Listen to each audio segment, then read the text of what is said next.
Hello, I'm Reverend Dr. Randolph Bracy Jr. I've been asked to respond to three questions. Where was I on August the 28th, 1963, when the March on Washington took place? Number two, what impact has the march had on my life? And three, where are we today in relation to 1963? As my mind races back to that day in August, 57 years ago, I'm reminded of the venerable news correspondent, Walter Cronkite from the 60s, who said, "What kind of day was August 28, 1963? It was a day like all other days, filled with those events that alter and illuminate our time. And for this moment in time, let me take you there." August 28, 1963, I was 17 years old and a second-year student at Howard University in Washington, D.C. And rather than stay around in the city for the upcoming March on Washington, I went home to Jacksonville to watch the event on TV with my high school buddies. As we gathered around the black and white TV to watch the proceedings, I realized that all of us had grown up during the dark days of segregation in the Jim Crow South. We'd gone from elementary school to junior high school to high school to college, and all segregated surroundings. Even though the U.S. Supreme Court had abolished segregation with their 1954 separate but equal ruling, the South as a whole had done everything it could to delay and drag out the implementation of the Brown decision. Back then, everything was segregated, from the hand-me-down textbooks we used in our academies, to the water fountains we drank from, to the public transportation we traveled. Segregation was the order of the day.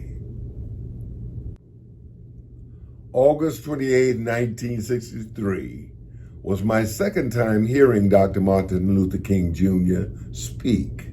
He had come to Jacksonville 2 years earlier in 1961, my senior high school year, to speak at the Mount Ariad Baptist Church. And my father, a strong NAACP supporter, insisted that I go and hear this great spokesman. In retrospect, I don't remember much of what Dr. King said, but I'm so grateful that my father insisted that I go to that event, if for no other reason of enjoying bragging rights today of having seen and heard Dr. King speak in the flesh. Against this backdrop, I remember August 28, 1963, as if it were yesterday. As my buddies and I gathered to check out this great I Have a Dream speech, we knew then that there was something special about this moment. With King's marvelous cadence and sonorous voice, it was as if we were hearing from God himself. Even today, 57 years later, I consider that address to be the greatest speech of my lifetime. Fast forward to 2020.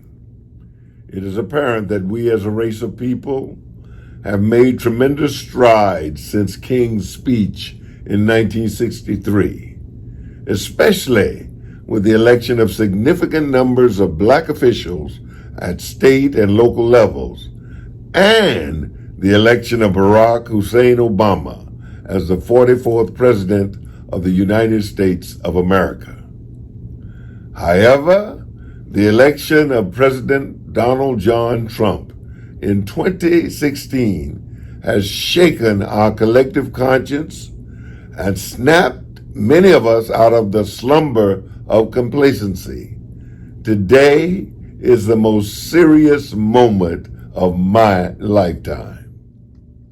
Recent events like the Black Lives Matter movement, along with the murder of George Floyd, attacks against the Affordable Health Care law, the caging of immigrant children at our borders, the suppression of voting on the eve of a national election, all conducted by the Trump administration, indicate we still have a long way to go to achieve equal opportunity here in America and the tenets of King's dream of 1963.